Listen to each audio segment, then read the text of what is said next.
Olá, amigos! Eu sou o Patrick, estou aqui no Titio Taon!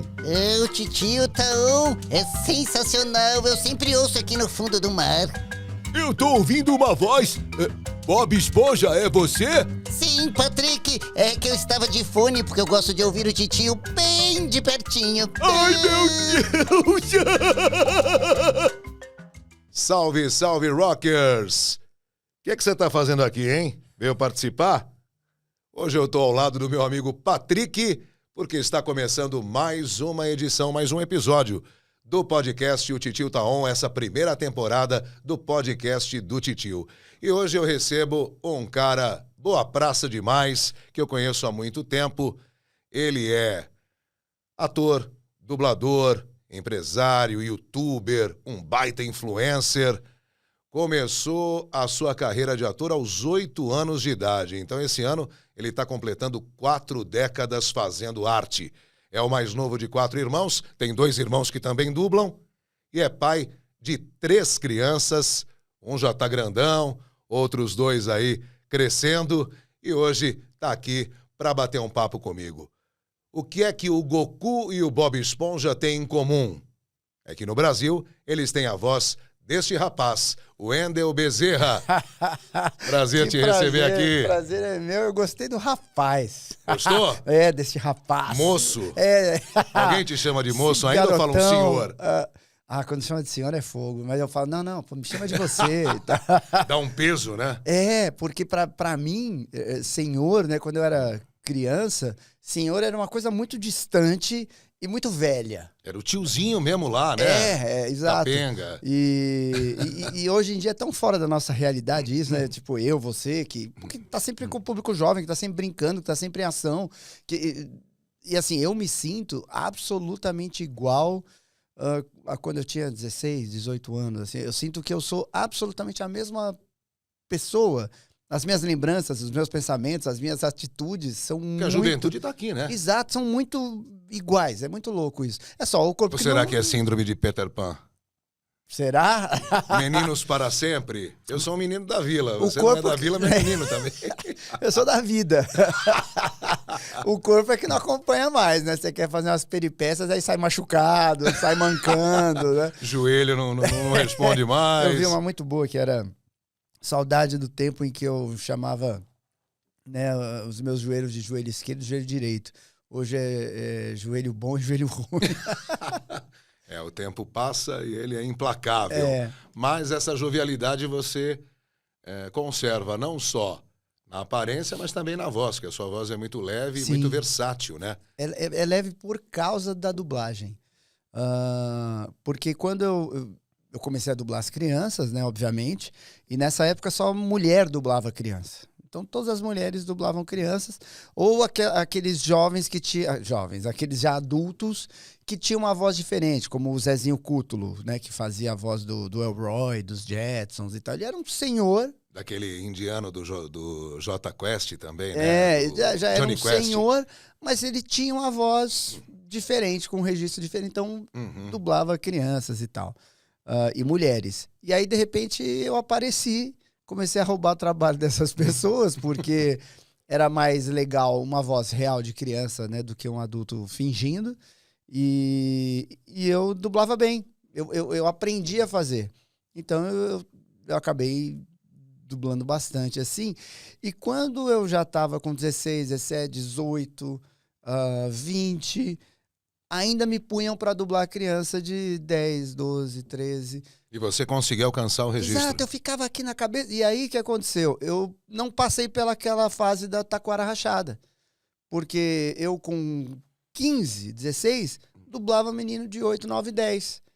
Então, eu aprendi a colocar a voz, e aí minha voz ficou leve. Eu não tive grave. Eu não passei pro grave. Foi um grave natural da idade, mas não tipo um grave como o seu, ou como a maioria dos homens. Você apontou uma coisa importante, os meninos, principalmente, né?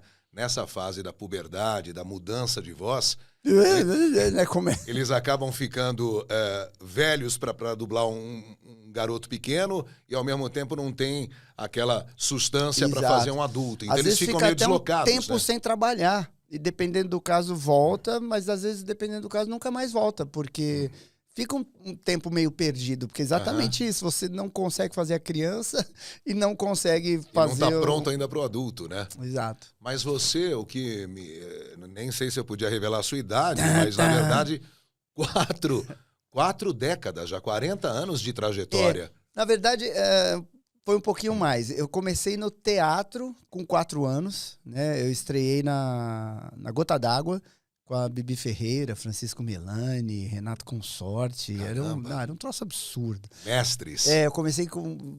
Eu dei essa boa sorte. E ao longo da carreira toda, assim, eu dei sorte de trabalhar com uma galera muito top, assim, tanto diretores quanto atores. E aí eu estreiei, né, uma peça de Chico Buarque de Holanda, com o Gianni Rato dirigindo, né, italiano, e sendo filho da Bibi Ferreira com Francisco Milani. Então, não podia ser melhor. Um debut e tanto, né? E aí a primeira coisa que eu aprendi a escrever, a primeira palavra que eu aprendi a escrever foi Bibi, porque ela me adorava, então ela vivia comigo no colo. E me dava um monte de presente, de brinquedo, de doce, essas coisas. E Bibi é fácil de escrever, né? Porque são 2 montanhas, né? É verdade. E um risco. Então, eu lembro muito bem disso. De vez primeira em quando, palavra. e de vez em quando eu sinto o cheiro dela, cara. Porque como eu vivia muito no colo dela, ficou marcado. Então, às vezes eu tô em algum lugar, eu sinto, puta, é o cheiro da Bibi. É muito louco, louco. É bem legal.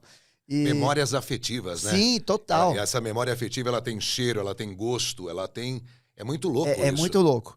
E aí, eu nunca mais parei de trabalhar. Porque eu brincava nos bastidores, eu imitava os atores, né? Então, às vezes eu fazia uma cena, eu sozinho, imitando todo mundo. Eu lembro deles rindo e tudo. E aí, eu fui fazer um teste para uma peça, Tistu, o Menino do Polegar Verde. O personagem tinha 6 anos. Eu tinha 6 anos. E aí, só que nesse teste, eu era a única criança com 6 anos. Todo mundo tinha 10, 11, 12. Porque é difícil você botar uma criança de 6 anos no palco. Acertar na mosca Pra ali, protagonizar, né? Eu vejo a minha filha, que já tá com 8, às vezes eu falava pra minha mulher, quando ela tinha 6, eu falei, cara, você consegue acreditar que ela estaria num palco estrelando, cantando, dançando, não sei o quê?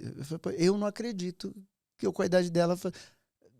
Enfim, eu passei no teste porque eu fui bem. Doido. E eu tinha 6 anos. E algum louco, que na verdade foi o Sionei Siqueira, né, que super premiado, ganhou um Molière, o caramba. Ele era o diretor. Ele pagou pra ver. Eu não, vou botar esse moleque em cena. E quem contracenava comigo era o Tiraboschi. Eu fazia o Tistu e ele fazia o Jardineiro Bigode. Armando Tiraboschi, ele está dizendo que é outro grande ator de dublagem e ator de palcos também. Sim, canta. O cara faz a voz do Jason Statham. De tantos personagens, aquele do Breaking Bad do Breaking também. Bad, exato. Eu esqueci o nome, mas é a voz dele. Mas uma criança de 6 anos, você estava talvez sendo alfabetizado ainda. Como é que faz para decorar um texto? Então, a mãe vai falando no ouvido e vai decorando frase a frase? Exatamente, foi assim. É outra coisa engraçada, né? Acho que você vai ficando velho, você lembra mais das coisas antigas do que de ontem, né? Eu lembro perfeitamente também, a gente sentado na cama, eu e minha mãe, e ela falava o texto, eu tinha que decorar e repetir. Ela falava, decorava e repetia. E nós, quando chegamos pro teste, eu tinha decorado o primeiro ato inteiro. Caramba. E aí eu fui bem no teste, obviamente por causa da minha mãe, né, que me ensaiou ali, me ajudou e tal. E ali começou, porque era um espetáculo com uns 20, 25 atores em cena, e eu protagonizava, né, e cantava e dançava. Então, a partir dali, a coisa desandou. Porque, como tinham muitos atores no elenco, eles me indicavam pra tudo. Sim. Cada um fazia uma coisa. Esse garotinho é bom, ele manda bem. Exato. E aí, cara, eu comecei a fazer uma peça atrás da outra, comecei a fazer locução, fazer jingle, fazer... Muitos comerciais de TV também você fez, né? Sim, bastante. Ajudava eu e os meus irmãos, né, a sustentar a casa.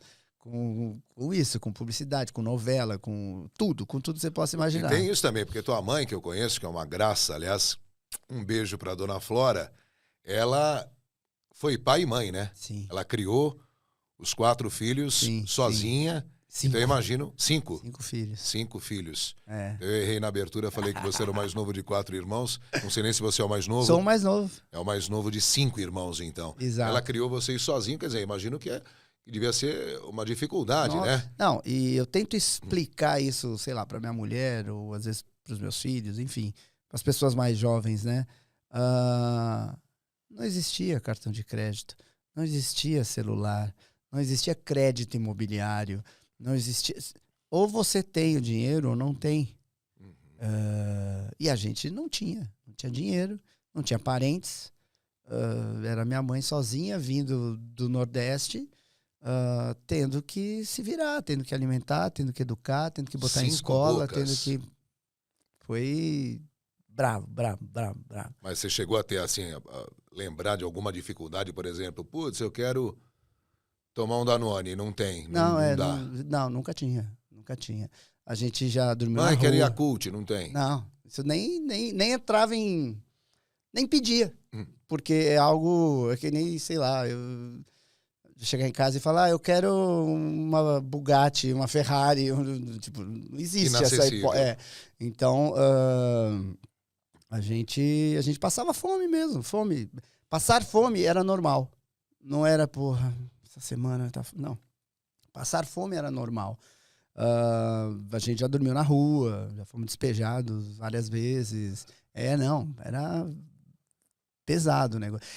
E assim, como eu era o mais novo, eu não tinha muito essa ciência. É claro que não é divertido, mas eu não sofria tanto quanto, de repente, meu irmão mais velho, que tem 10 anos a mais do que eu. Tinha um discernimento maior para entender. Exatamente. Essa dificuldade. Exato, mas hoje eu penso, né, eu tenho certeza que nos dias de hoje, que você em tese tem mais facilidades, eu tive mais acesso cultural do que minha mãe, eu acho que eu não teria capacidade de fazer tudo que ela fez. É surreal. É coisa de Deus mesmo. Eu não acho, eu tenho certeza que eu não teria. Não, Eu sou pai de 3, mas eu acho que você também é pai de 3. Empatamos nisso, mas... pela condição, eu trabalho muito e consigo proporcionar a eles uma vida, de certa forma, confortável. E até porque também não gostaria que eles passassem as dificuldades que eu passei. Claro. Mas as que eu passei, era de uma família classe média baixa, nos anos 70 em Santos, nem passa perto disso que você está me contando. De repente, não ter um teto numa noite porque foi despejado de um imóvel. Eu lembro de dormir ali perto da Estação da Luz.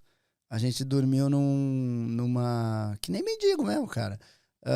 Um prédio... Esses prédios pequenos, que não tem exatamente uma portaria. Já é... Quando você abre... Tem, sei lá, um quadrado, né, de chão. Isso, exato. Tá tentando... Tem um pequeno recuo, já é a entrada do prédio. A gente dormiu ali, nesse recuo, abraçadinho ali, todo mundo, porque não tinha como voltar para casa. Ou não tinha casa, talvez. A gente morou muito tempo. O meu pai, ele era... Uma época, ele foi motorista de ônibus. E aí, o ônibus ia para muito longe. Era Jardim das Oliveiras. É bem longe. É bem... Aqui em São Paulo, lá da Zona Leste, E aí, teve um período que a gente morou na casa do cobrador dele. Do cobrador que passava o dia com ele. E a casa era, na verdade, era um quadrado, era um cômodo só. Era um quadrado que tinha uma pia num determinado canto ali, né? E aí você vê, né, cara, como as pessoas Quer dizer, menor que até que um kitnet, né? Sim, porque exato, é menor que um kitnet. O banheiro era o quê? Coletivo? O banheiro era do lado de fora. Era tipo coisa de madeira mesmo, assim, com aquela privada que você puxa um cordãozinho, sabe? Sim. E a casa era isso, era um quadrado com uma pia, que seria a cozinha, vamos dizer assim. E aí eles colocaram um lençol cruzando esse quadrado. Esse quadrado. Exato. Aí ficava o cara, a mulher dele e a filha. E do lençol pra cá, nós 5, minha mãe e meu pai. E todos no chão, inclusive o cobrador, né? Todo mundo dormia no chão. Aí a gente acordava bem cedinho. Eu não sei te dizer porque eu era pequeno. Eu até me emociono de verdade ouvindo isso, porque eu fico imaginando. Esse cara também...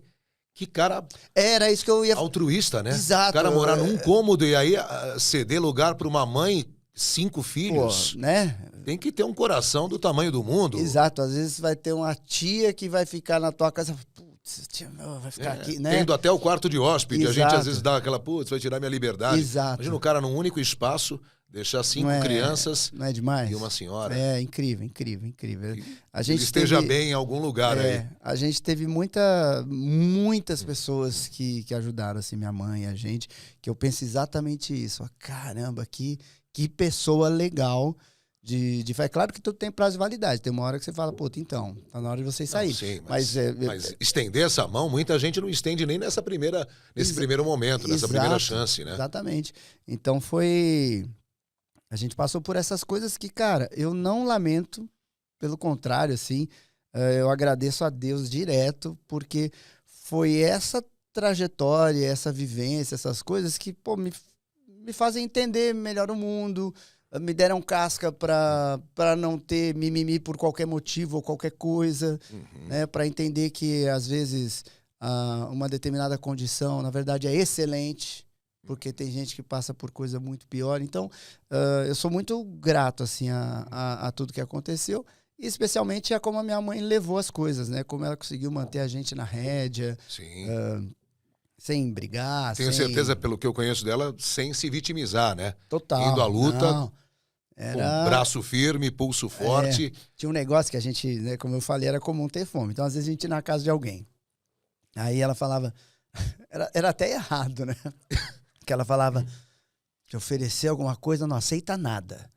Mas, tipo, oferecer, não tem problema, né? Você aceitar. É até normal. Você vai na casa de um amigo, o cara fala, pô, Eu quer entro e lá abrir a geladeira da pessoa e catar um... Mas, né? pô, nossa, e aí, cara, às vezes morrendo, quer um bolo? Não, obrigado. Não, obrigado, pô, morrendo de fome. Morrendo de vontade de comer. Então, nossa, tem muitas histórias, mas foi bom, cara. É formador de caráter esse tipo de coisa, sabe? Sim. E ajuda a gente, né, que a gente tava conversando aqui, a aprender a se virar.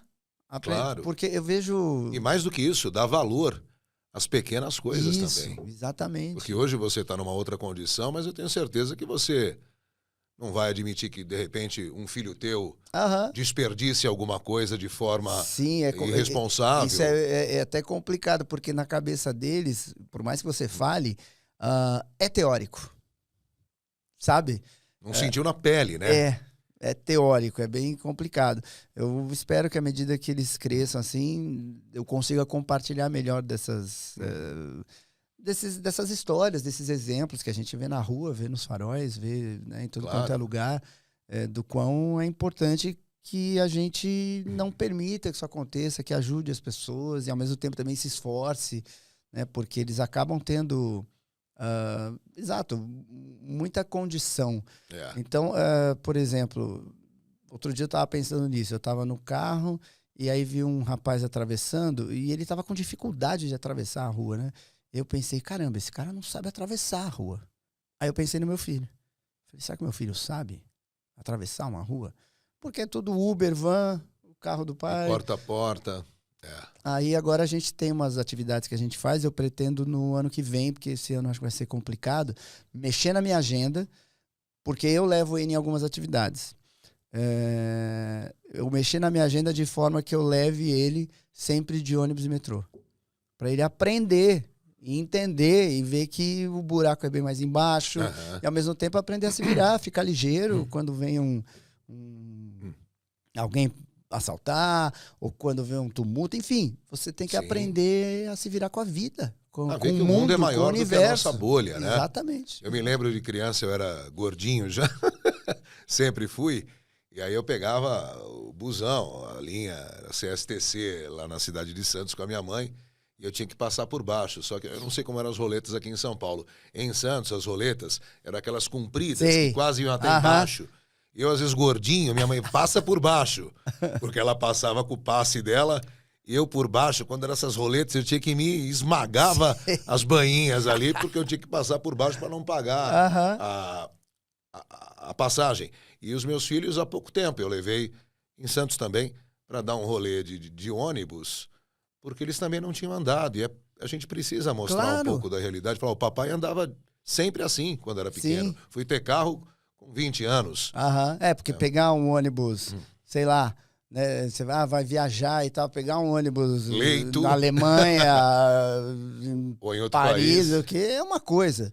Você Pegar se o locomover. Penha Lapa às 6 da tarde, Isso, né? exatamente. Metrozão, fazer baldeação. Não sei se chama baldeação ainda. É baldeação. É baldeação. Vai na Sé pra ir pra linha vermelha ou linha azul. É verdade. É importante, cara. É importante. É importante passar esses valores. Eu tento e penso muito nisso, assim, de como é que eu posso tirar eles da bolha, humanizá-los mais, enxergar as coisas de uma forma mais ampla e distante. E também é isso, né? Da casca, né? Você aprende a se virar. Sem dúvida. E aí, por você ter falou da roleta, eu lembrei quando eu tinha uns 12, 13 anos, eu dublava na BKS. Muitas vezes eu passava o dia inteiro na BKS. Eu saía da escola, ia pra BKS, eu dublava... Versão brasileira. BKS. AIC, São Paulo. Antes era AIC, aí depois virou BKS. Virou BKS. Aí eu... Lá que você começou a dublar? Então, minha primeira dublagem na vida foi aos 5 anos na Odil Fono Brasil. Eu não faço ideia do que eu dublei. Aí dublei outras coisas com 6, 7 e tal. Fui dublando uma coisa ou outra, mas eu não sabia que eu ia virar um dublador. Eu não sabia que a dublagem seria famosa, que eu ganharia minha vida com isso, que haveria fãs de dublagem. Então eu meio que não lembro de nada. Onde começou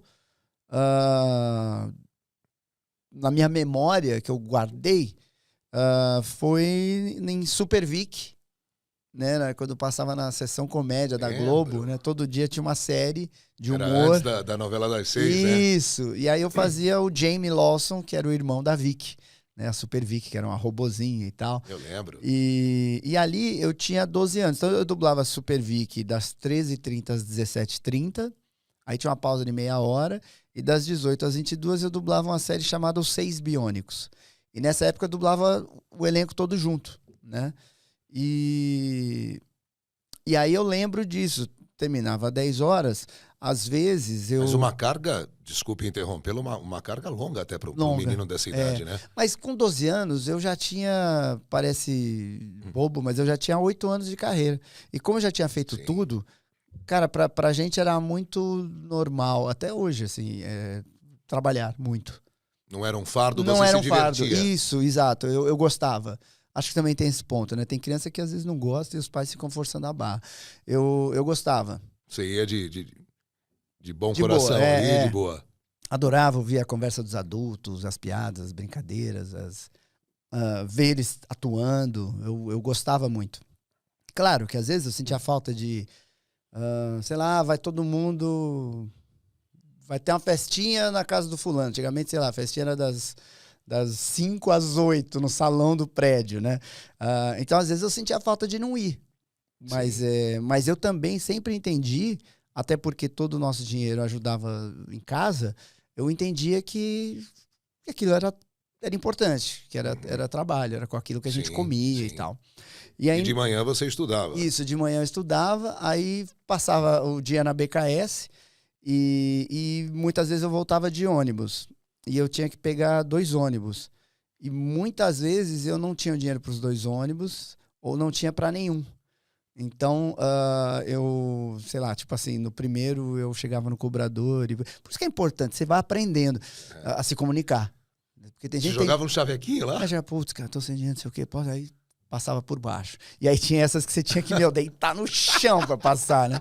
Era muito constrangedor. E aí, às vezes, no outro ônibus, às vezes eu, quando chegava no ponto, eu saía correndo, né? Mas eu tinha que tomar cuidado, porque como eu pegava sempre esses ônibus, você tem que saber dosar. Eu não posso sair correndo sempre, que vão... De repente é o mesmo cobrador, vai falar, ô moleque, tu tá jogando um 7-1 de novo, aqui. Exatamente. Então, mas é isso que é bom. Porque é isso que a gente estava falando, né? Tem gente que tem dificuldade de se comunicar, ou que tem vergonha, não sei o quê, mas a ocasião faz o ladrão, né? É meio isso. Eu era obrigado a aprender a ir conversar com as pessoas, a pedir com jeitinho, a encontrar soluções, né? Para me virar, ir numa padaria e pedir fiado. Sim. Tipo, é difícil alguém negar, sei lá, um misto quente... Uma criança então eu já tinha um pouco essa noção. Sim. Mas eu não podia pedir sempre. Ou tinha que ir numa padaria mais distante, porque naquela outra aqui perto da BKS é onde eu vou mais frequentemente. Então aqui... Tinha uma lá que chamava Pólen. Isso, lembra? Lembro. Era Da na esquina. da Clélia ali com Exato. a Tibério. Era ali mesmo. Ali eu tinha que pagar. Porque era que, às vezes, ia todo mundo lá, né? Putz, eu cheguei a roubar. Roubar não, pegar emprestado, gente. Porque eram colegas, né? Eu cheguei a pegar, tipo, sei lá, para os dias de hoje, R$10, R$20, da Cecília, do Drauzio, da Neide Pavani. Outros atores que estavam dublando ali também. Porque quando tinha a pausa, tipo, vamos parar, depois de 2 horas de gravação, vamos tomar uma aguinha e tal, não sei o quê. A gente saía e eu voltava pro estúdio. Não todos os dias, óbvio, porque é a mesma coisa você tem que saber dosar, porque vão descobrir. Sim. E eu ainda fazia esse rodízio, né? e assim, se eu abrisse a carteira e tinha pouco dinheiro, eu não pegava. Mas não porque, olha, que bom coração. Não, eu não pegava porque vão descobrir. Bom, eu sabia que estava faltando uma nota ali. Exato. E aí eu pegava esse dinheiro, às 17h30 era o dinheiro que eu comia um lanche entre uma gravação e outra, ou às vezes eu não comia e guardava para pagar a condição para voltar para casa. Sim. Era assim, cara, era assim. Mas eu acho que tudo isso foi muito bom. Não, sem por dúvida, vários aspectos, né? Por isso vários dá aspectos. Uma bagagem pra gente, né? Então, sim. Por tudo isso que a gente falou, para valorizar tudo, para saber que cada minuto aqui nesse lugar é muito importante, né? Exato. Agora, como é que começou? Como é que surgiu? Eu queria, aliás, saber quem chegou primeiro, Goku ou Bob Esponja? O ovo a galinha. Pô, não vou saber responder. Goku ou Bob Esponja? Quem chegou primeiro? O Goku. Foi um teste na Alamo.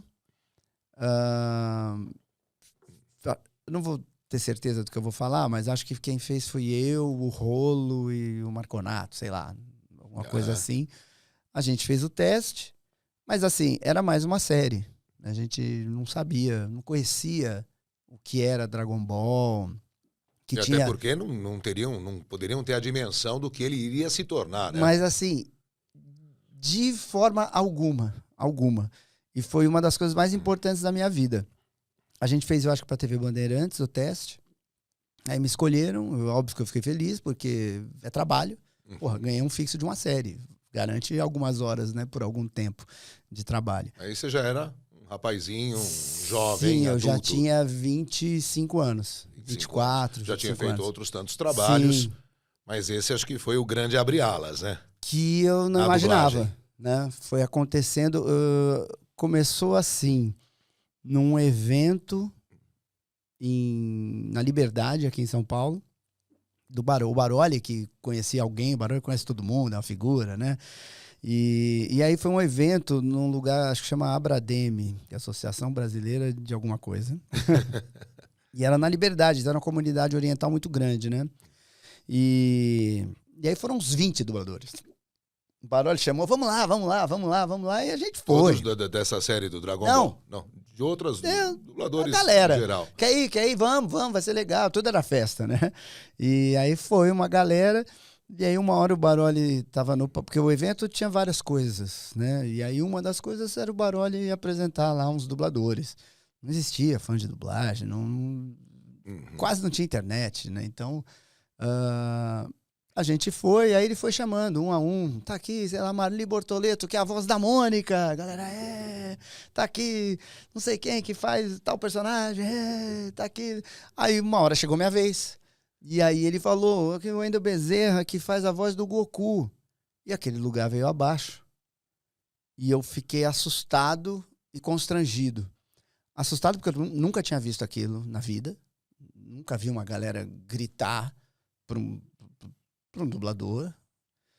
E eu fiquei um pouco constrangido porque foi muito desproporcional ao resto das pessoas. E eu sabia que não era por minha causa, porque ninguém conhecia a gente. Eu sabia que era por causa do Goku. Eu falei, caramba, esse personagem é importante. É muito mais do que... Já estava fazendo, então, um grande sucesso na Band, onde passava. Sim. E aí depois começou a ter entrevista, uma matéria da Band, uma matéria de uma revista, não sei o quê. Saiu uma época, né, depois saiu na Veja, que era o programa de TV de maior audiência no Brasil. Porque teve um período em que ele passava na Globo, na Bandeirantes e no Cartoon Network. Então, somando essas audiências, dava mais do que qualquer coisa. Batia até a novela das 8. Isso, era um negócio... E aí, aos poucos, isso foi acontecendo. E aí, eu fui percebendo que as pessoas reconheciam a minha voz em outras coisas. Falando, ó o Goku, ó o Goku, ó o Goku. Eu falei, caramba, estão reconhecendo minha voz. E com essas matérias, com essas reportagens, com uma coisinha ou outra, a internet começando e tal, começaram a associar minha voz a um nome. Sim. A voz é do Wendel Bezerra, né?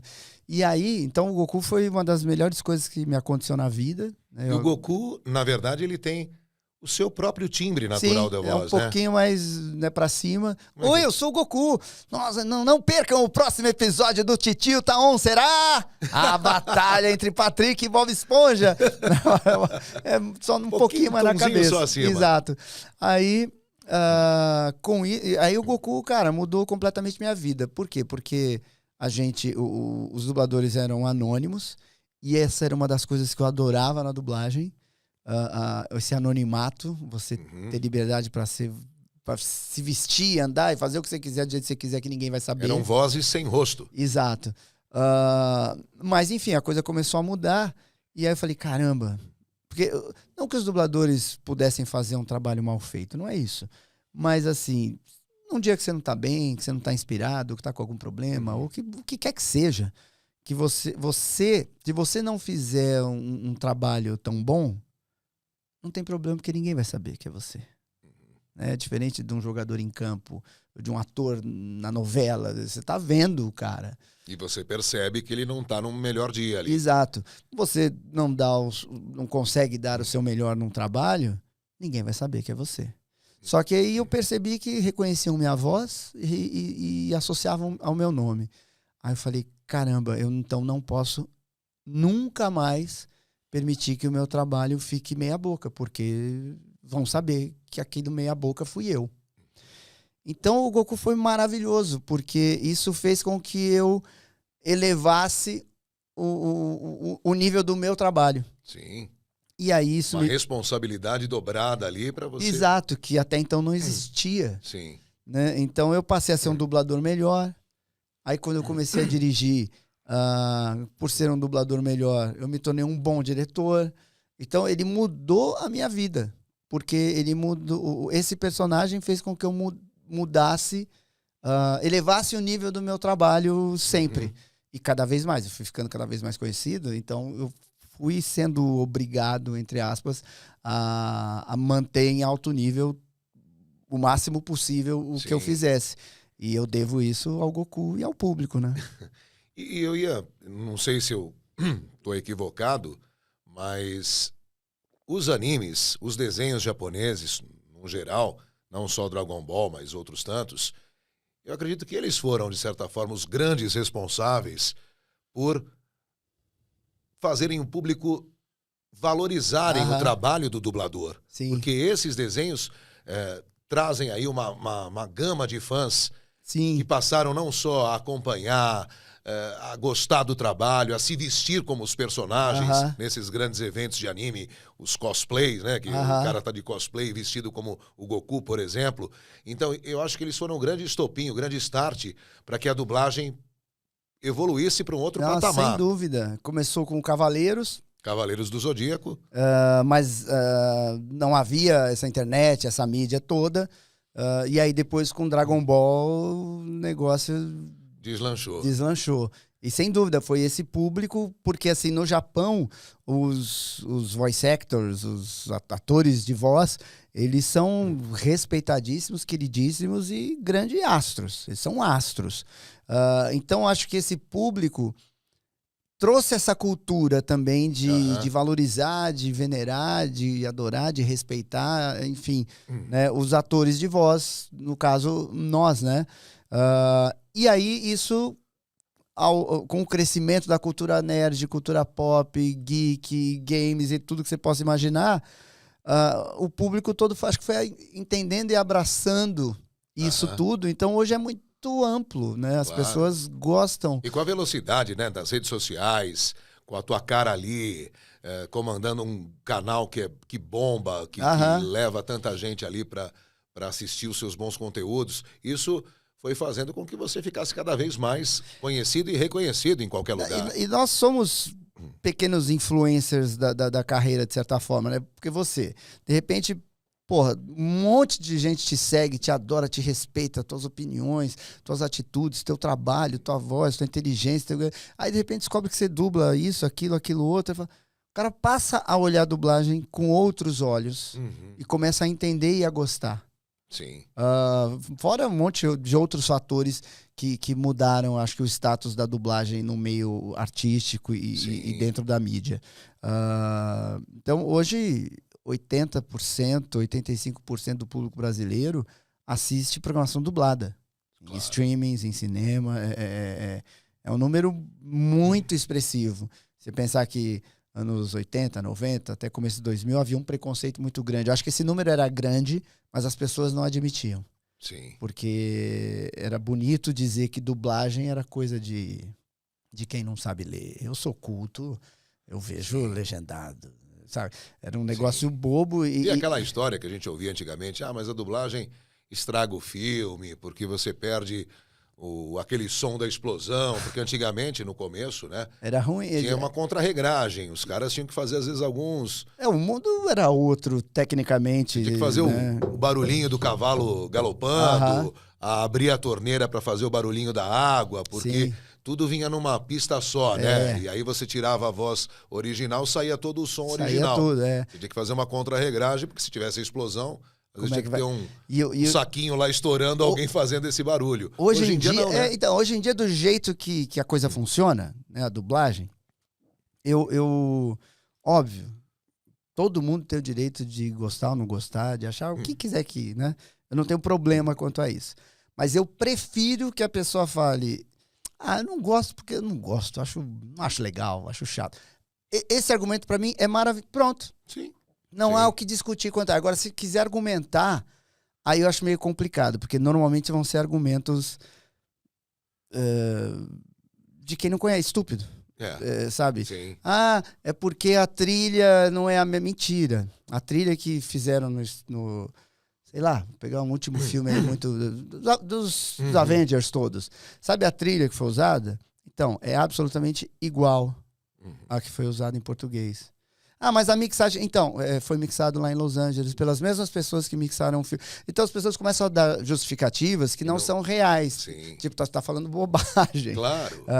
Então eu prefiro que fale, não gosto. Ponto. Eu penso como você, até porque geralmente quem me diz, eu prefiro o filme no som original. Eu sempre pergunto, mas você tem influência no inglês? Claro que às vezes pode ser uma produção russa, enfim, mas geralmente o grande volume do que nós dublamos, sejam para as plataformas de streaming, para os canais, o conteúdo é em inglês. Sim. Ele fala, não tenho. Aí eu digo, poxa, mas aí você prefere ficar ali com o seu olhar preso no rodapé da tela, lendo uma legenda, você perde, isso é fato. Quando você está ali, acompanhando a legendinha ali embaixo, você está perdendo o sorriso do gato da Alice lá em cima no canto superior da tela, porque a fotografia toda fica comprometida, por mais que a visão seja tridimensional. É 30%. Tá ali, 30%? Você perde 30% da imagem. E aí, eu adoro cinema. Então, você sabe que tem Oscar de figurino, tem Oscar de fotografia, você está perdendo parte disso. Até o melhor ator, e aquele olhar sarcástico, aquele sorriso, sabe, aquela lágrima que escorreu que você estava lendo. E o cara ganhou por toda aquela interpretação, você perdeu parte daquilo. Aí você pode falar, mas eu também não estou tendo a interpretação dele do cara, mas uma boa dublagem vai te dar proximidade. E a imagem fala mais do que, às vezes, a voz de quem está fazendo. Sem dúvida. Então, eu acho que é uma velha história, uma imagem vale mais do que 1000 palavras. E teve uma outra pesquisa que puseram públicos para assistirem o mesmo conteúdo, em várias línguas, e em vários países, né? E um público assistiu legendado e outro assistiu dublado, em várias línguas. O público que assistiu dublado captou 50% mais do conteúdo do filme de quem viu legendado. porque você consegue ver o todo de uma forma melhor e você ouvindo na tua língua, você registra e entende mais rapidamente o que está acontecendo. Sem Um dúvida. filme como o Inception, né, A Origem, ou Tenet, ou um filme do Woody Allen, cara, se você não tiver entendendo em tempo real, se você tiver que decifrar o que você está lendo, e tal, tipo, você vai perder parte da Claro. informação. E tudo bem, as pessoas, cada um continuam gostando do que quiserem. Sim, mas é o que eu liberdade falei. sempre. Não, quando conversar comigo, eventualmente, não tenta argumentar, porque eu vou quebrar todos os argumentos de forma racional, né? Com E números. sem contar que a legenda, sem querer diminuir o trabalho Não, dos profissionais que é fazem super legendagem, importante, é é. importantíssimo, mas muitas vezes a legenda ali está traduzindo literalmente o que o cara está falando. E quando a gente vai dublar, às vezes uma piada, se você traduzir ao pé da letra, não vai fazer a criança Aham. rir no sofá. Porque às vezes funciona essa piada no idioma inglês. Aham. Mas aí o Bob Esponja e o Patrick numa conversa, de repente a gente precisa trazer para nossa realidade. Porque e aí a gente dublagem, adapta. a dublagem tem uma característica artística, que a legenda não necessariamente vai ter. Ela acaba sendo algo mais frio. E Por é- isso que nas aberturas antigamente, e até hoje algumas, né? Não é tradução brasileira, é, É versão versão. brasileira. Exatamente. E duas coisas que eu, entre aspas, não gosto na legenda. Uma é que ela é reduzida, né? Ela não traduz tudo que está sendo dito por uma questão óbvia de leitura, né? Você Sim. precisa dar tempo de Uma você briga ler. de uma gangue ali. Como é que você vai, todo É. mundo falando ao mesmo tempo, colocar 500 mil balõezinhos ali? Exato. Você são, sei lá, não vou saber os números, mas são X caracteres por tela, por segundo e tal. Então eles são obrigados a reduzir para caber. Né? Então você perde um pouco do conteúdo. E eu já vi, às vezes, as pessoas, quem fez a legenda, escolher a palavra errada para tirar, sabe? Não, essa, porque às vezes você entende o O inglês. principal né? do Mas, contexto pô, era esse. E em comédia, como você falou, muitas vezes a piada na legenda entra antes do cara falar para dar tempo.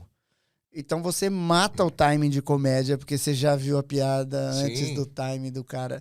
Então nesses dois aspectos eu acho que Não, acaba sendo prejudicial. complica. Eu defendo que você tem que ter realmente um bom conhecimento da língua original. E aí vê. Para você dizer, tô livre da legenda, tô livre da dublagem, quero ver realmente a voz do Nicolas Cage ou de quem quer que seja Sim. falando ali. Também Eu me acho. lembro uma vez que eu estava em Paris e cheguei no hotel cansado. Eu sempre, quando chego assim, dou uma zapiada para Aham. saber o que tá rolando. Também.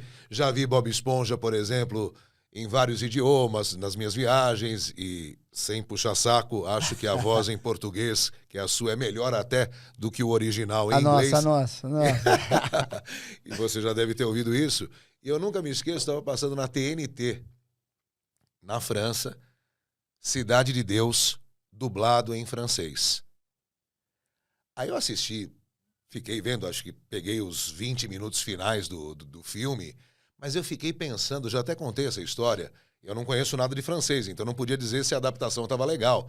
Mas o cara, o tradutor francês que teve que traduzir aquilo, ele tinha que ter um conhecimento muito grande, tanto da língua dele quanto da nossa, porque como é que você vai... É muito brasileiro aquilo, né? Como é que você vai levar um dadinho é o caralho, meu nome é Zé Pequeno, pro francês, né? E pro cara entender que aquilo é uma expressão e de repente caralho aqui não quer dizer o mesmo caralho da França, não sei, não entendo muito. Sim.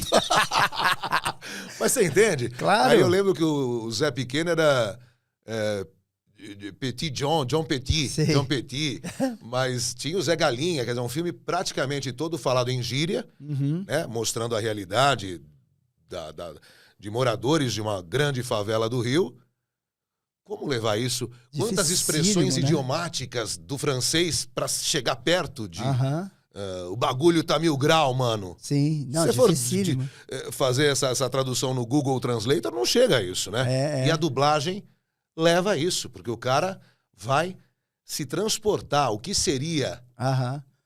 Para que o nosso público entenda, né? Como eu tenho que me expressar para que isso tenha verdade, para que esse cara pareça realmente um cara da periferia e esteja conversando com um cara do mesmo nível cultural. Sim. É louco isso, né? É dificílimo, é uma linha muito tênue, né? E é claro que existem dublagens péssimas, né? A gente tá falando aqui Ou se de tem. boas dublagens, né?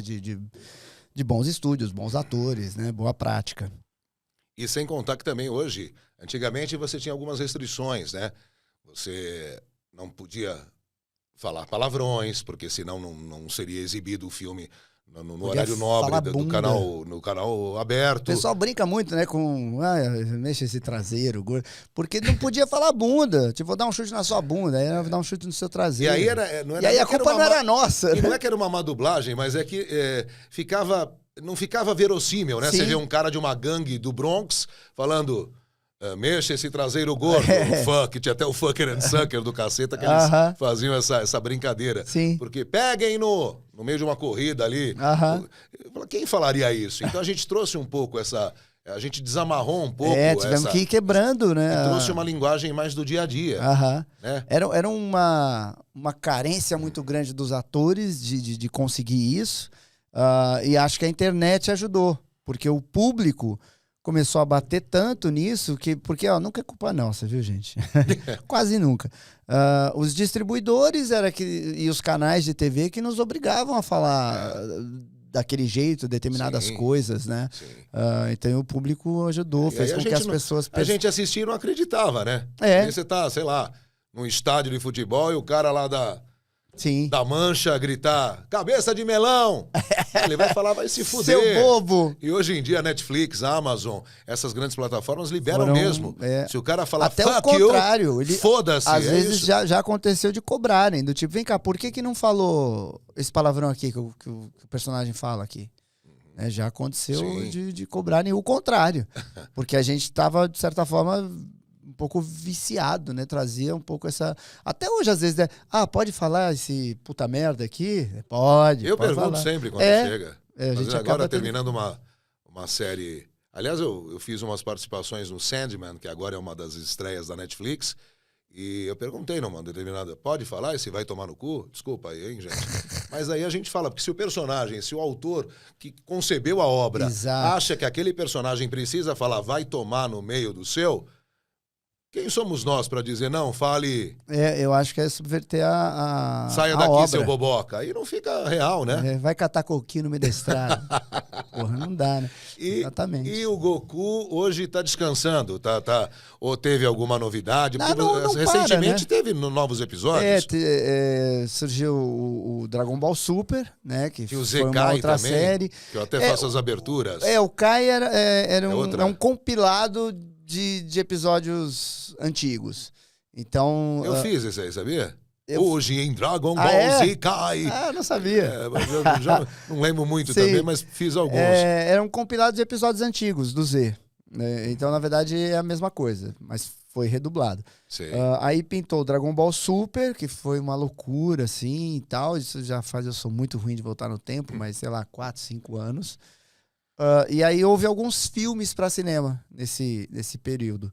E agora, dia 18, talvez, de agosto, estreia um novo filme de Dragon Ball. Esse mês, então, estreando um novo filme do Dragon Ball? Exato.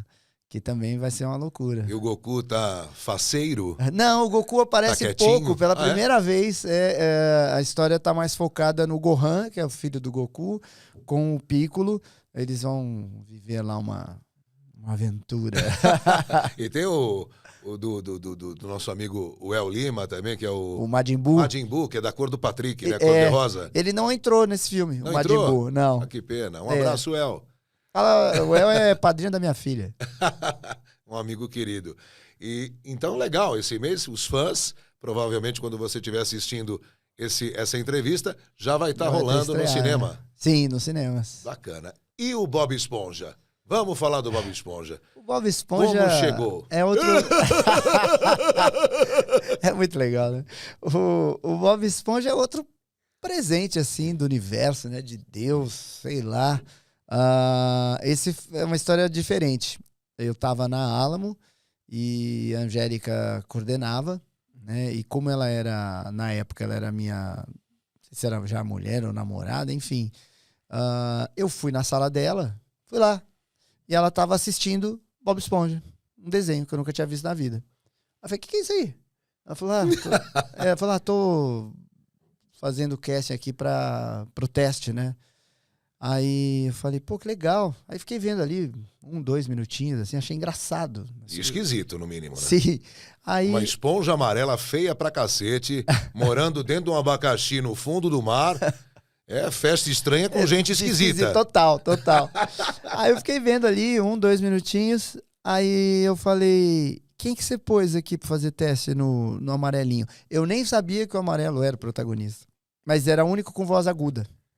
E a minha voz é leve, né? Falei, quem que você pôs? Aí acho que ela falou, pôs o Vigiane, Silvio Giraldi, Marcelo Campos, sei lá, não lembro. Né? Alguns atores ali do nosso meio. Aí eu falei, pô, deixa eu fazer esse teste aí. Aí eu lembro, cara. Ela tava aqui assim, em frente à TVzinha, uma TV pequenininha. Eu em pé aqui. Aí ela, você? Fiquei puto, cara. Tipo... Você não é capaz disso? É que eu acho que ela me via... Ô, Angélica Santos. Eu acho que ela me via mais... Eu dublava muito os mocinhos, né? Os heróizinhos, os bonitinhos.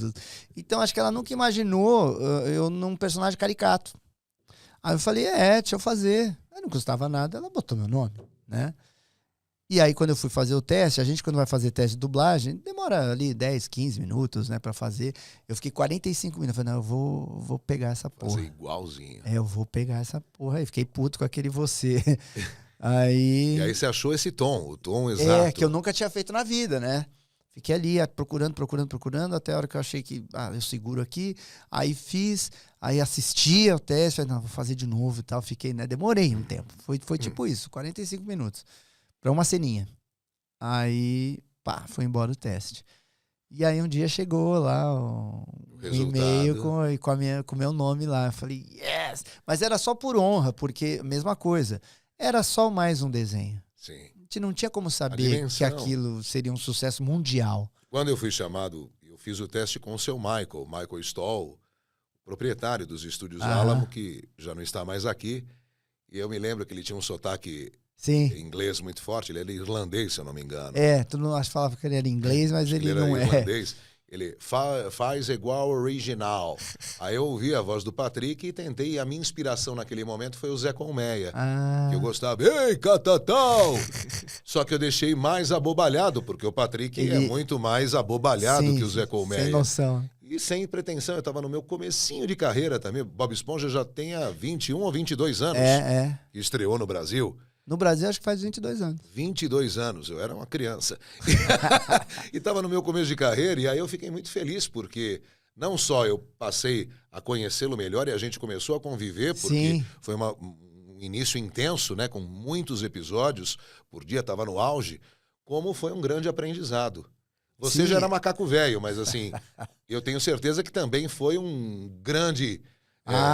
foi expansor de fronteiras. Muito, porque a partir dali as pessoas descobriram que eu fazia voz caricata, que eu ia muito bem em humor, porque apesar de eu estar há bastante tempo na dublagem, era aquilo que eu falei, eu fazia os carinhas, os mocinhos, os não sei o que e tal. Ali, as pessoas, quando começou a fazer sucesso, quando começaram a ver na TV, falaram, caramba, é você, pô, não sei o que. Então isso me deu uma gabaritada diferente. E quanto mais o Bob Esponja foi fazendo sucesso, consequentemente, mais eu fui fazendo junto, né? Claro. E aí pintou um monte de coisa, de locução, não só de Bob Esponja, mas às vezes os caras criava lá uma locução, um personagem, alguma coisa. Não, a gente quer alguma coisa na vibe do Bob Esponja. Eu falei, pô, então vamos atrás do cara que faz. Então eu peguei muito trabalho. Que você tinha uma versatilidade vocal muito grande. Exato. Como é? Faz um pouquinho do Bob. Vou botar o Patrick aqui, o Bob vou te contracenar. É uma voz aqui, ela vem aqui, aperta minhas cordas vocais. E no começo, eu imitava muito a inflexão. Se você assistir a primeira temporada, vai ver que a voz é um pouco diferente. Porque eu imitava bastante o Tom Kenny, que é a voz original. Mas aí, a hora que eu fiquei confortável, eu vi que ninguém mais tiraria o personagem de mim.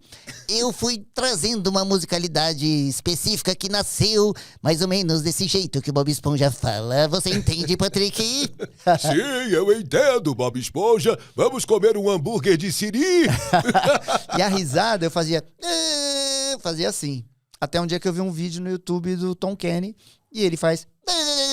Aí eu falei, olha, cara. E aí, como que é? Não vai chegar. É difícil. Aí eu falei, vou fazer assim que fica mais legal e machuca menos, né? Porque machuca a voz, né? Machuca. Você deve ter ficado sem voz muitas vezes ao longo desses tive que ir Fono? ao fono, porque... Não. Otorrino Ao mesmo. otorrino, porque eu ficava rouco e demorava pra voltar. Porque a gente que trabalha com a voz, é normal tá rouco, né? Claro. E aí você tá rouco É no que dia nem um seguinte... jogador de futebol que fica com com dor. contusão, né? É o nosso instrumento tá aqui. E aí você fica rouco, mas no dia seguinte, quando você acorda, tá ok. Você fica rouco, quando acorda, tá ok. E assim vai a vida. Eu tava ficando rouco e demorava demais pra voltar. Aí falei, preciso ir no otorrino. Aí faz aquelas coisas, coloca a câmera, não sei o que, fala assim. Nasolar, endoscopia do cacete. Faz isso, faz aquilo, fala não sei o que, grita. Aí uma hora o cara faz a voz que você falou lá do personagem que você faz, que nem era conhecido ainda. Aí eu fiz, aí ele falou, é isso aí. É isso aí que tá acabando com Aí ele falou, você vai ter que parar de fazer. Aí eu falei, aí eu falei, tudo bem se eu não te pagar? Também, se eu não te pagar, não dá, é minha profissão, é um personagem meu, não existe. Aí ele falou, não, então, você vai ter que... Quanto tempo você grava ele? Eu falei, quando eu gravo 4 horas, direto. Aí ele falou, não, então você vai ter que dividir em 1 hora, 1h30. E aí eu passei a gravar assim. Menos. Eu ainda acredito que semana passada gravamos novos episódios lá na Unidub, que é o seu estúdio. Peguei 3 horas, mas é cansativo. É muito cansativo. Eu A sensação imagino. é que a gente tenha saído de uma aula de crossfit, né? Não, eu imagino. Eu me mexo muito. Sim. É muito intenso. É muito intenso, né? A gente tem que se mexer também, porque a linguagem corporal, no meu caso, eu acho que no seu também, é muito importante. Outro dia eu tava brisando, às vezes eu fico brisando em casa. E aí eu falei, como é que seria, de repente, o Wendel um dia, numa brincadeira? A Nickelodeon não ia permitir. Ele fazer o Patrick e eu... O Bob Esponja, a gente inverter, já pensou? Ia ser legal. Ei, Patrick, como você está? Estou pronto, Bob Esponja! Que isso, um Patrick com enfisema pulmonar? Então, eu vejo você fazendo, ou quando já aconteceu de eu fazer o Patrick, né? Revelações. Às vezes quando tem uma correção... quando tem uma correção, precisa de uma palavrinha, a gente faz edição, pega só sei lá, precisa de um S. Aí eu faço a fala e vai pegando a tua fala até o máximo que dá, e aí faz um insertzinho meu ali. Só pra botar aquela... E em algumas músicas, já aconteceu de eu fazer, deles cantarem alguma coisa... Sou um homem do bobo, yeah. Tempo para o Wendel Bezerra. Você é o homem do bobo, yeah. Somos homem do bobos, yeah. Bobo, bobo, bobo, bobo, yeah. Você vai por cortes, hein? Essa é uma das músicas, que a gente Exato. cantou num dos filmes, num dos longas-metragens do Bob Esponja. Então já teve musiquinha que, como eram às vezes os dois cantando junto, coisa pequena. Né? Coisa pequena mesmo, bobagem, não exatamente uma música. E aí eu pegar e fazer. Eu já fiz o Bob, fiz o Patrick, que tá junto, nem... Sua mãe, suas filhas, ninguém vai dizer, não é meu pai. Porque junta tudo, não dá pra... Mas eu agora vou assistir algumas temporadas e vou perceber. Vou procurar. Até aí tudo bem. Mas se fosse limpo, aí não dava pra fazer, né? Tipo... Não, até aí eu não me importo mesmo. Ele podia fazer o Patrick, não teria problema nenhum. O que me revoltou, uma coisa que eu carrego como uma água, machucou a minha alma, foi que esse cara, que é do mesmo ano que eu, nós nascemos em 1974, temos a mesma idade. Um ano que mudou a humanidade, hein? É verdade. Né? Temos poucas rugas, espírito de menino. Eu já fui pai desse cara num game. Eu não me conformo. É mesmo? Sombras de Mordor. Eu fiz o Talion lá e você era meu filho. Eu falei, caralho, como que eu posso ser pai de um cara que tem a minha idade? Que ponto que eu cheguei. Será que eu tenho que reaplicar o Botox, o preenchimento que eu já fiz? Mas a dublagem ou eu tô muito acabado? Tem isso de legal, né? A voz nem sempre revela a idade do ator, Exato. né? Eu não É tipo isso. Se você jogar Sombras de Mordor, eu faço o pai dele, mas meu carinha é mais de mais jovem. Os caras que você dubla, com a minha voz, ficariam uma merda. Sim. Porque minha voz não chega, não tem esse... Um peso esse e grave. vice-versa. Você ia ter que fazer uma coisa, né? Ia ficar... Já pensou se eu fizesse o Batman? Você é a voz do Mas o Batman do até Batman. ia dar. É que, exato, é um Batman jovem, né? Às vezes no começo Que é o ator do Crepúsculo, né? Isso, o Robert Pattinson. Teve bastante coisa assim do tipo, não, o Batman não pode ter... Teve uma sensacional na internet, que é um comentário de um cara, eu não vou aguentar ouvir o Batman com a voz do Edward Cullen, né, que é do Crepúsculo. Aí uma menina comentou, então, ela falou, vai ser triste quando ele tirar o dublado e descobrir que no original é a voz do Edward Cullen, do Crepúsculo. Porque, porra, é a voz do cara. É o próprio. E foi legal dublar Batman? Foi maravilhoso, cara. Eu fiquei muito, muito feliz. Não pelo, vou fazer o Batman e tal. Claro, lógico, é gostoso você ter, né, personagens para citar. Tão icônico, né? Exato. Quer dizer, você mesmo com 4 décadas de trajetória ainda ficou inseguro diante de um microfone. Quer dizer, eu acho que isso é a essência do ator, né? Não, e é isso, a gente nunca tá pronto, né? Então era isso que eu tava falando, né? Do cara, o que você vai fazer? Cara, não sei. Eu tô aqui a serviço do que o ator fizer. E aí ele tava numa pegada do personagem, que é isso que o pessoal tem que entender. Que eu não fico tentando ver a voz que ele tá fazendo para tentar fazer uma voz igual a dele. Eu preciso ir atrás da essência do que ele tá fazendo, da emoção que ele tá tendo, do que aquele personagem sente e usar a minha voz para fazer aquilo. Então, saiu a voz. E é um combo, né? É a expressão facial, é o tom, é o contexto que vai determinar Exatamente. o teu timbre. E aí eu fiquei com medo até o fim, até o dia que eu assisti. Aí eu falei, eu gostei, né? Pô, tá legal, tá bacana. Quando terminou, a minha mulher, que é a minha maior crítica, ela Beijo, Aline. ela virou pra mim e falou, gostei, parabéns, ficou legal. Aí eu falei, puta, acho que é verdade. E aí começou a chover mensagem pra mim, pra caramba, elogiando, aquelas pessoas também que falavam, Wendel, desculpa. Eu fui um dos que meti o pau, que falei que não ia rolar. Foi, em momento nenhum eu vi você, ou eu vi o Goku, Então foi muito isso, foram muitas mensagens mesmo. E é muito gratificante, Porra, né, pra gente. Então esse foi um momento bem pesado, tenso e difícil pra mim, mas que no fim foi um prazer gigantesco, né? É isso, gente. Hoje eu sou um pouquinho melhor do que eu era ontem e amanhã talvez seja um pouco melhor do que eu. É isso. É uma postura de que somos mesmo aprendizes. Sim. E estamos aí buscando sempre o melhor. Exato. Agora, quem está assistindo aqui e percebe que você é um mestre nisso que faz, como se tornar um dublador? A minha voz é esquisita. Eu sei imitar. As pessoas dizem que eu tenho voz boa para isso. Existe voz boa, voz ruim para se tornar um dublador? Sua voz é feia. Não tem nada a ver, gente, pelo amor de Deus. É claro que uma voz fora da curva, tipo, extremamente fora da curva, fica mais complicado. Mas... Que seria, por exemplo, uma voz fora da curva? Um grave muito... Só vai servir para fazer monstro. Paulo Francis, por exemplo, o finado jornalista. Mas isso você consegue tirar, né? Com fono e outra. Ele tá sendo ele. Na hora que você vai dublar, você não é mais você é outro personagem. Então, provavelmente, o Paulo Francis falaria de outro jeito. Ou uma voz que naturalmente é assim. Fica complicado. Você vai colocar em desenhos, em personagens caricatos e tal. Mas, via de regra, a voz... ela é tipo o 6º, 7º elemento mais importante para você ser dublador, né? Eu acho que vem antes dicção, tem que ter uma boa dicção, não tem saída. Interpretação, né? Tem que ser bom ator. Uma leitura fluente. Leitura fluente, bom português.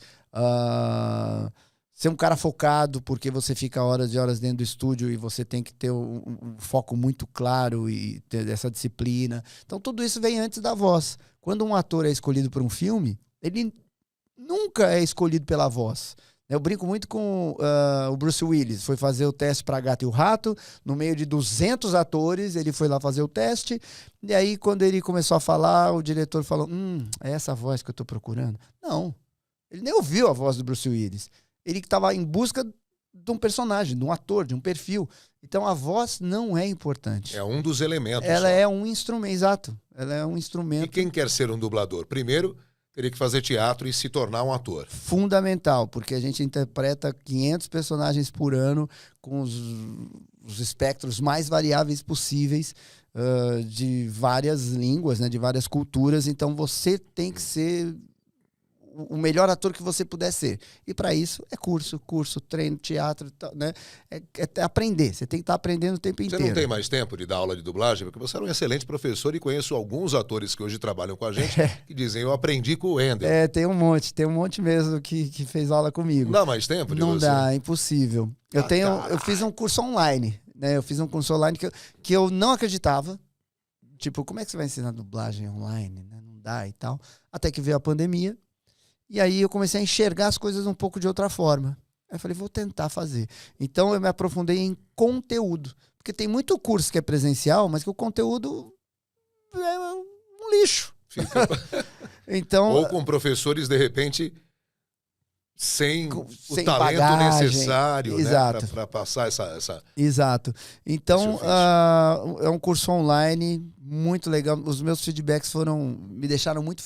A ponto de eu ir assistir. Falei, não, deixa eu ver esse curso. Estão elogiando tanto que eu vou ver. Juro por Deus. E a gente costuma ser bem autocrítico, né? A gente sempre acha que a gente faz não ficou legal, porque a gente se auto-chibateia, Sim. né? Aí eu assisti o curso inteiro e falei, pô, o curso tá legal. E tem um monte de coisa. Tem atores que nunca aparecem em redes sociais, dando aula, dando palestra, tipo Nelson Machado não, que ele até aparece bastante, mas tem Márcia Gomes, tem Campanile, tem Arlete Montenegro. Grandes feras no da nossa curso. profissão.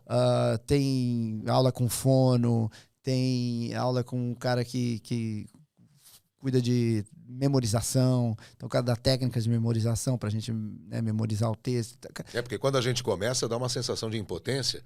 Sim. Que nem quando a gente tira a carta de habilitação, né? Como é que eu vou olhar o retrovisor, pisar na embreagem, dar seta e virar o volante? E é isso um pouco, porque são movimentos simultâneos. Exato. Olhar a cena, o movimento labial do cara, entender o que ele está dizendo, ver o texto, ver se cabe na boca e colocar a intenção dramática Exato. naquilo. É bem isso É mesmo. foda no começo. Porra! E aí Desculpe é o foda até palavrão, hoje. hein? Até Desculpe hoje, né? o palavrão, criança! Você dubla pra caramba, tá todo dia bombando, blá, blá, blá, de repente pinta um personagem que você fala, meu Deus do céu, como é que eu vou fazer isso aqui, né? Tem umas buchas que aparecem de vez em quando, você fala, meu... então, e aí é um curso online, 100% gravado. O cara consegue chegar indo lá no teu canal? No YouTube? Eu sou o Wendel, que é o teu canal. No Instagram também tem um link lá que leva pro curso, e aí a pessoa conhece ali um pouco. É mega acessível. E os teus vídeos também, para vocês que querem entrar nessa profissão, eles têm muitas dicas. Sim. De leitura, de interpretação. Se você tem esse interesse, essa vontade, tem que ter amor e paixão, né? Tem que ter paixão. Aí, eu acho que você pode aprender com um cara que é um grande mestre. Obrigado. Procura lá no meu Instagram ou no site da Unidub também, que é unidub.com.br. Vai acabar achando um link ali. E Legal. é um curso muito bacana. De vez em quando eu faço lives com os alunos. E é mega, mega acessível mesmo. Porque a ideia é criar novos atores. Novos talentos. Tanto que no curso, pelo fato de eu ter um estúdio, ao término a pessoa pode mandar um sample para mim, eu avalio esse sample, falo, faz de novo com isso que eu te falei, ela faz de novo, e se ficar legal, vai para o banco de vozes da Unidub. Alguns alunos já foram lá dublar, já foram lá gravar game. Começam com pequenos papéis. Exato. Não Então, só nos desenhos, nos filmes, mas hoje também um grande filão, os o game. games. E tem game desse aqui do Bob Esponja que tá chegando por aí, né? Fizemos há pouco tempo aí. Estou rouco. Estouramos o tempo, mas eu acho que por uma boa causa, porque o papo estava muito bom. Gostaria de continuar, mas já passou aqui do tempo que nós temos. Obrigado. Wendel, obrigado. Você é um workaholic louco. Dá tempo de ser pai? Dá, tem que dar. Porque os meus cobram muito isso. Pô, você só trabalha e não passeia muito com a gente. Acho que os teus também cobram isso. Eu já perdi, tipo, festa da escola do Dia dos Pais, sabe? Coisa assim. Mas é complicado. Mas a gente vai fazendo dar tempo, né? Porque também é muito gostoso. Mas acho que também é uma forma de você dar exemplo. Sim. Né? Sim. Quando você mostra a importância do trabalho. E é uma forma de carinho, né? Você não trabalha para gandaiar, né? Você trabalha para... Daqui 30 anos, fazendo uma projeção para a gente fechar, você se vê diante de um microfone fazendo bons personagens, ou você já vai estar Eu... repousando no resort da Nickelodeon lá em Punta Cana? 30 anos é bastante. Eu acho que eu vou estar repousando. Tá com 70 e poucos. 78, Mick Jagger né? tá aí com 70 e tralalá, rebolando no palco. Se me pagarem o que pagam pra ele, eu também vou rebolar, viu? Não, mas eu acho que eu vou fazer coisas pontuais que eu gostaria de fazer. Não O volume o louco volume que que a você tem gente hoje. trabalha. Eu acho que eu faria coisas mais... isso aí eu vou fazer. Não precisa nem me pagar. Eu vou aí fazer. Eu acho que o intuito é esse. Muito bem. Obrigado mais uma vez. Cara, Prazer obrigado. te rever. Fiquei muito contente. Obrigado. Estarei aqui na segunda temporada pra gente continuar essa conversa. Vai ter uma segunda temporada e eu quero continuar com outros personagens e episódios novos estão chegando aos borbulhões, sem parar, hein? Sem parar. Não só do Bob Esponja, o Patrick Star Show, que também é feito na Unidub, o show do Patrick. Nossa, isso foi muito legal, né? Foi muito bacana. E ele agora com a família dele e tal. E o Camp Coral, que é São eles crianças, Como né? que eu posso chamar um spin-off? Não é? É uma espécie de spin-off, né? Uma série spin-off, né? Que é os caipirinha lá, em outro... Não é na fenda do biquíni, mas tem os Exato. mesmos personagens. Obrigado. Obrigado. Sucesso, um beijo na criançada, na família e que a gente possa ainda brindar muito. Amém. Um grande brinde. Obrigado, gente. Obrigado a você. Gostou do papo? Se inscreve aí, aciona o sininho e na próxima semana mais um convidado na primeira temporada do Titio Tá On. Grande abraço.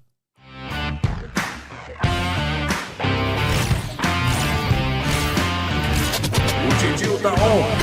Only rock and roll.